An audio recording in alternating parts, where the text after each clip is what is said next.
Bronin reflects on the challenges and accomplishments that he faced during his time as mayor, and NBC Connecticut's Jane Caffrey has a story. After 8 years as mayor, you are now moving on. How does that feel? It feels good. You know, I have loved this job. I'm going to miss it. There's not been a boring day in those 8 years, but it's time. It's time to pass the baton, and I'm looking forward to seeing the new team begin to take the lead.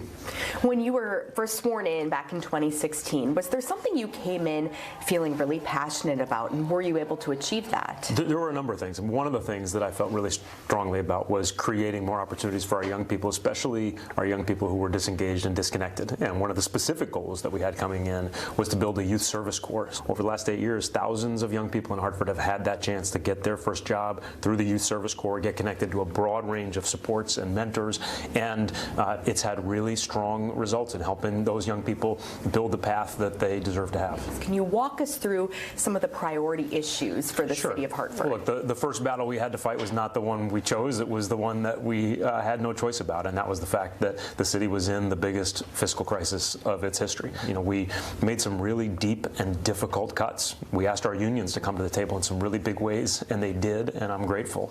Our companies stepped up in some big ways, and then of course we negotiated a really important agreement with the state of Connecticut, and all those things together allowed us to, for the first time in a long, long time, look out years ahead and see stability rather than crisis. You were mayor during 2020. Yeah. What was it like to be the mayor during the height of the pandemic? The pandemic sucked a lot of wind out of our sails, and it also caused enormous amount of loss and pain and turned the world upside down. And I think our kids are still, young people are still recovering from that. I think we're still feeling the effects in so many ways, empty office buildings. So we're going to be dealing with the hangover for that for a long time.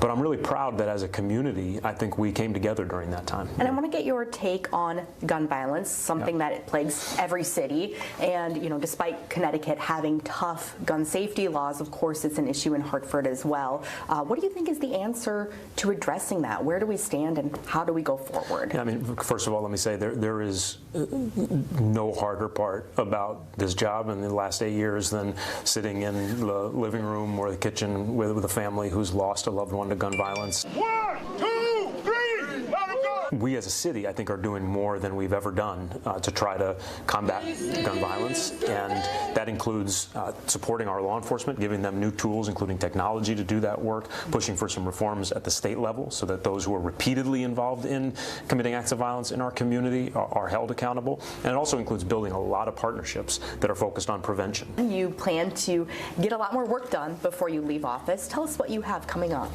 We've got a few more economic development projects we're trying to get to the next phase. We're going to be breaking ground, at least ceremonially breaking ground on the next phase of the development around the ballpark, and then working really hard to make sure that we as a team are doing everything possible to put the incoming team in a position to move forward smoothly. What's next for your future? Do you see yourself seeking political office again? I'm going to do some teaching at law school. I'm going to do some consulting and advisory work. And it's really early to be talking about elections that are years away. We've got a very popular governor who deserves and should take as much time as he wants to decide what he's going to do and whether he's going to run again. If he ultimately decides not to run again, I think that's probably something I would think very strongly about. I love this work. I've loved the work here in the city over the last 8 years.